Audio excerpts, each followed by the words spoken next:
l'imagerie abdominale et du tube digestif en urgence. Donc, lorsque on veut effectivement effectuer des explorations urgentes,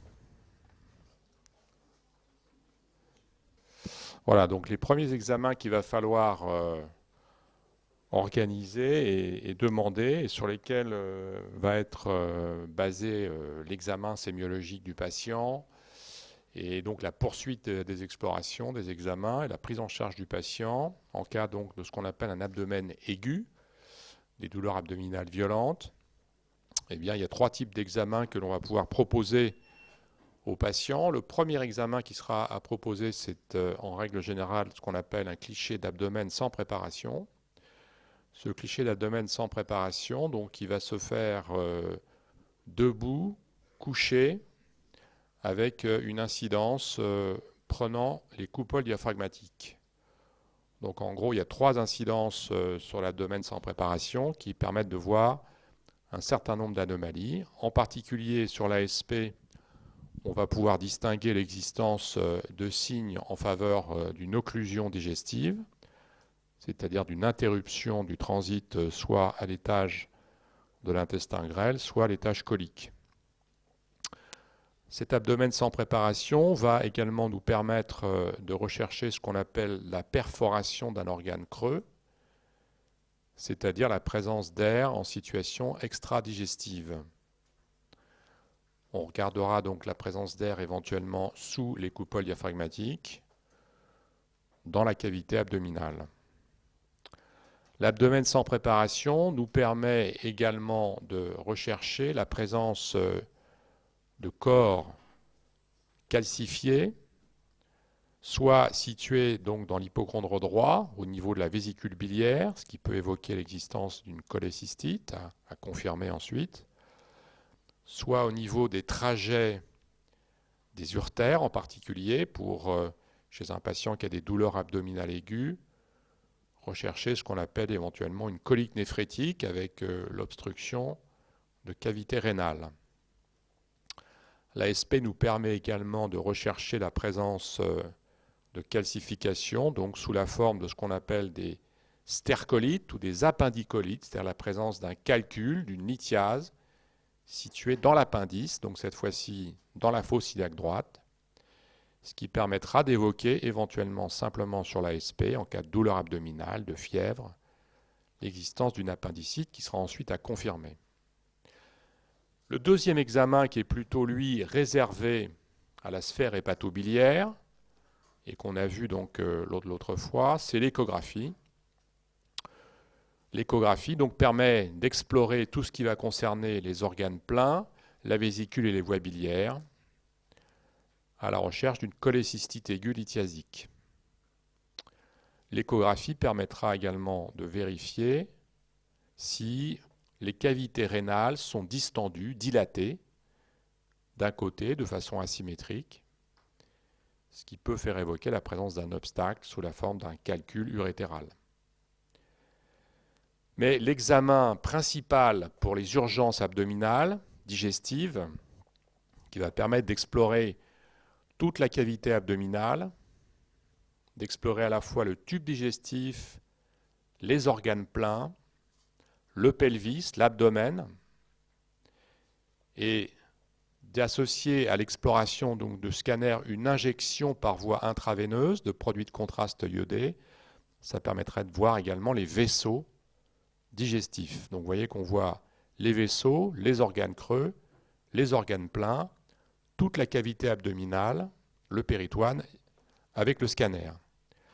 Le scanner va confirmer éventuellement l'existence d'une occlusion, va rechercher sa cause, sa localisation, va rechercher l'existence de ce qu'on appelle une ischémie intestinale, c'est-à-dire éventuellement une dévascularisation d'un organe creux, va rechercher l'existence de maladies inflammatoires, de pathologies infectieuses comme la sigmoïdite diverticulaire, l'appendicite.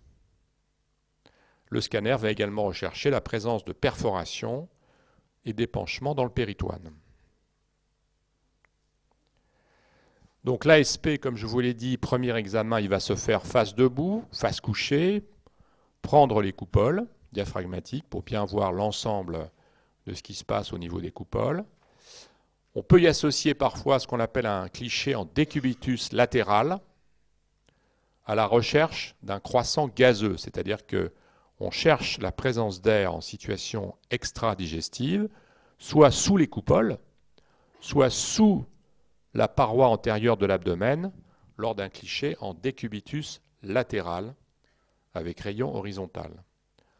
En cas d'urgence abdominale, on fera également systématiquement un cliché de thorax pour voir s'il n'y a pas une pneumopathie associée ou d'autres pathologies chez un patient dont on pense qu'il va éventuellement nécessiter un acte chirurgical.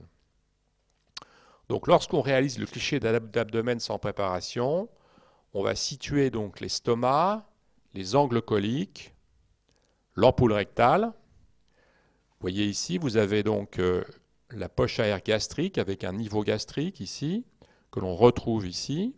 Vous avez l'angle colique gauche, que l'on voit ici, avec donc un contenu aérique. Vous avez ici l'angle colique droit, que l'on retrouve ici. La présence d'éléments un petit peu gazeux et de matière en regard du cécum, qui se trouve ici. Et puis la présence d'air ici, en situation recto-sigmoïdienne. Donc vous voyez, lorsque vous avez comme ça un cliché d'abdomen sans préparation, c'est un cliché qui a été fait debout, eh bien vous pouvez situer les différentes clartés digestives, aussi bien de l'angle droit, de l'estomac que de l'angle gauche.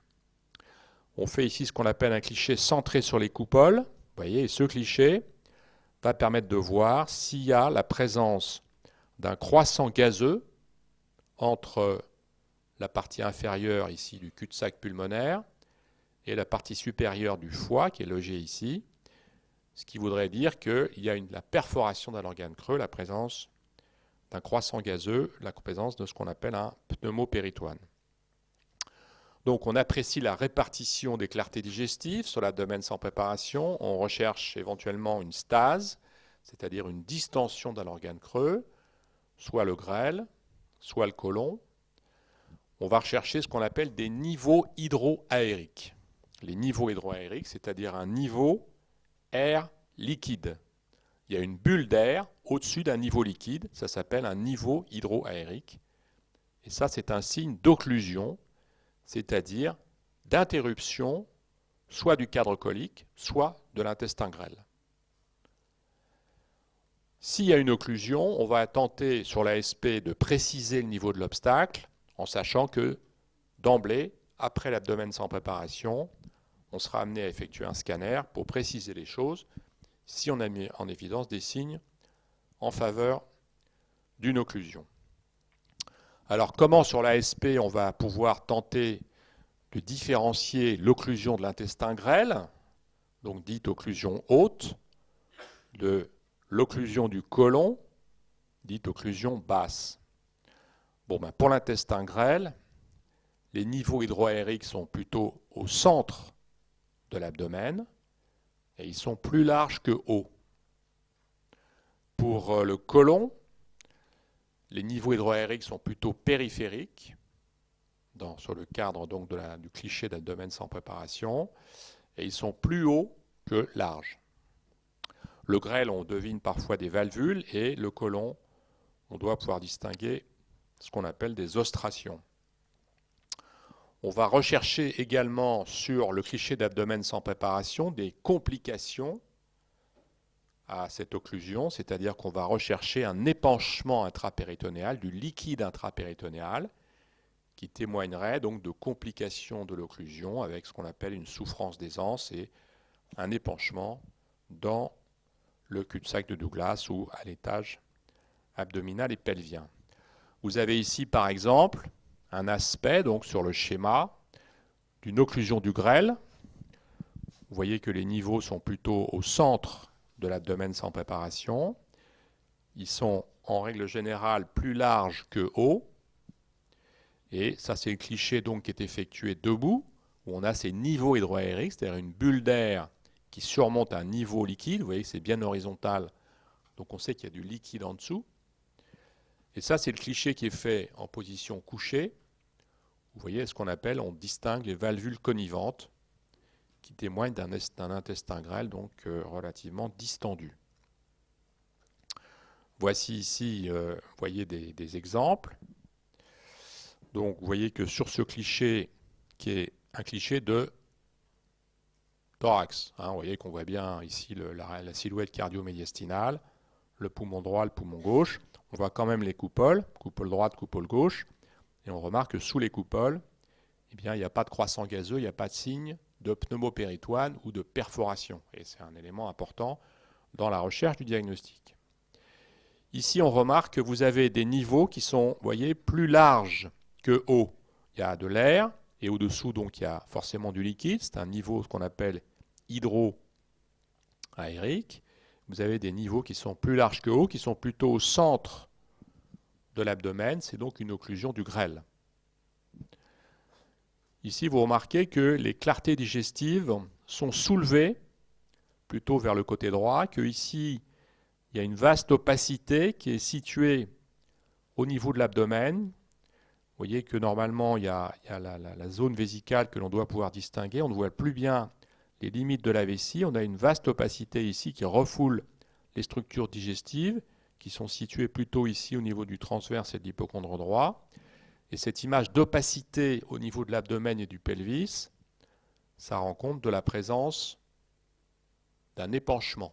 Donc il y a ce qu'on appelle un épanchement intrapéritonéal. Vous voyez que sur le simple ASP, on regarde s'il y a une perforation, on regarde où sont les niveaux hydroaériques et on regarde s'il y a un épanchement liquidien dans la cavité abdominale. Ici, on a d'autres exemples, vous voyez, d'occlusion du grêle sur ce schéma avec des niveaux qui sont plus larges que hauts. Et puis ici, à l'inverse, vous avez des niveaux, vous voyez, qui sont plus hauts que larges, au niveau ici de l'angle gauche, au niveau de l'angle droit. Et ça, c'est plutôt en faveur, c'est niveau périphérique, plus haut que large, en faveur d'une occlusion du côlon. On va rechercher, comme je vous l'ai indiqué, donc les niveaux hydroaériques sur l'ASP, la présence d'un épanchement intrapéritonéal. Et troisième chose, on va également rechercher la présence d'air en situation extradigestive. On va rechercher cette fameuse image en croissant aérique située sous les coupoles et en particulier sous la coupole droite. Donc on remarque ici, c'est un cliché qui se fait en décubitus latéral pour rechercher s'il y a de l'air éventuellement présent sous la paroi antérieure de l'abdomen. Ça, c'est un cliché qui a été centré sur les coupoles. On distingue l'absence de croissant gazeux. Et ça, c'est un patient, vous voyez, qui présentait une distension du côlon gauche avec des images d'ostration ici visibles. Vous voyez que c'est périphérique. Et ça témoigne d'une distension du côlon gauche. En revanche, chez ce patient, c'est un autre patient. Ici à droite, on a des niveaux hydroaériques au centre sur l'intestin grêle. C'est une occlusion du grêle. Et surtout, on a un croissant gazeux ici sous la coupole droite.